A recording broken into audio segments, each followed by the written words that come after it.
ஈரானில் 12 நாட்களாக நடந்து வரும் போர். இந்த போர் 6 மாதம் வரை தாக்குப்பிடிக்கும் என்கிறது ஈரான். ஒரு வாரத்தில் முடிப்போம் என்கிறது அமெரிக்கா. இந்த நிலைதான் தீவிரவாத இயக்கங்களை களமிறக்கியுள்ளது ஈரான். ஈரானின் விமானதளம், கப்பல் படைத்தளம் அழிக்கப்பட்டதை தொடர்ந்து தற்போது தற்கொலை படை தாக்குதலில் இறங்கியிருக்கிறது ஈரான். இப்போது ஈரானின் நிலை என்னவென்றால், ஈரானில் ஹெலிகாப்டர் வைத்து தாக்குதல் நடத்தினாலோ அதை தடுக்கும் அயன்டோம் வல்லமை ஈரானிடம் இல்லை. மேலும் ஆயுதங்களும் குறைந்து கொண்டே வருகிறது என்பதை இந்த தீவிரவாத தாக்குதல்கள் காட்டுகின்றன. ஈரானின் கதை இனி கொஞ்சம் கஷ்டம்தான்.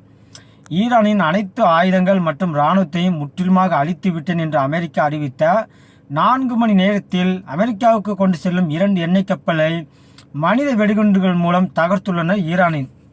இதற்கு பதிலடியாக அமெரிக்காவும் ஈரானின் அப்பாஸ் துறைமுகத்தில் கடும் தாக்குதல் நடத்தி 2 ஈரான் போர் கப்பலை தகர்த்துள்ளது. மேலும் ஹர்முஸ் ஜலசந்தியில் நிற்கும் ஈரானின் 3 கப்பல்கள் சாம்பலாயின. மேலும் பிரான்ஸ் நாட்டின் கேரியர் சார்லஸ் என்ற விமான தாங்கி போர்க்கப்பல் தற்போது ஈரானை நோக்கி வந்து கொண்டிருக்கிறது. பிரிட்டனின் போர் விமானங்களும் தளத்திற்கு வந்துவிட்டன. மேலும் தலா 24 குரூஸ் ஏவுகணைகள் தாங்கி செல்லக்கூடிய B-1 விமானம், 4 குண்டுவீச்சு விமானங்கள் அமெரிக்காவில் இருந்து நேற்று பிரிட்டனில் தரை இறங்கியிருக்குது. 4 விமானங்களும் ஈரானுக்கு மேலே பறந்து ஒரே நேரத்தில் 96 குரூஸ் ஏவுகணைகளை ஏவினால் ஈரானின் கதை கந்தல்தான். ஈரானின் மரண அடியால் பத்தி எரியும் அமெரிக்காவின் 2 கப்பல்கள், ஈரானின் அதிரடி ஏவுகணை வீச்சு, இஸ்ரேல் நகரம் அழிந்தது, உலக வல்லரசு அமெரிக்காவை மண்டிட வைத்த பெருமை என்று ஊடகங்களில் செய்திகள் பரப்பி வந்தாலும் உண்மை என்னவென்றால் மரண அடிகளை தொடர்ந்து வாங்கி கொண்டிருக்கிறது ஈரான். ஈரான் நாட்டை நாசமாக்கி விட்டுத்தான் போகிறார்களோ என்று தோன்றுகிறது.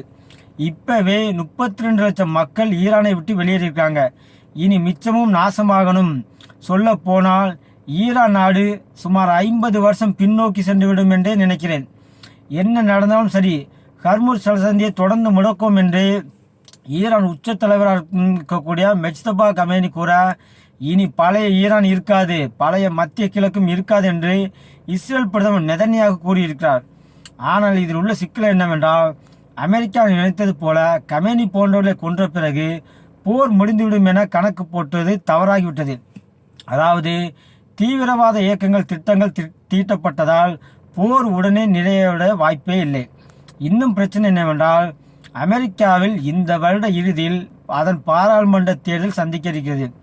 இந்த நிலைதான் அமெரிக்கா பொருளாதாரம், விலைவாசி ஏற்றம் என்று பல பிரச்சனைகள் அமெரிக்க அரசுக்கு எதிராக திரும்புவதால் அங்குள்ள எதிர்க்கட்சிகள் கடுமையான எதிர்ப்பை பதிவு செய்து வருகிறார்கள் தற்போது. இதனால் போரை நிறுத்த வேண்டிய கட்டாயத்திலும் இருக்கிறது அமெரிக்கா. அதே போல இஸ்ரேலிலும் பாராளுமன்ற தேர்தல் இந்த வருடம் வருகிறது.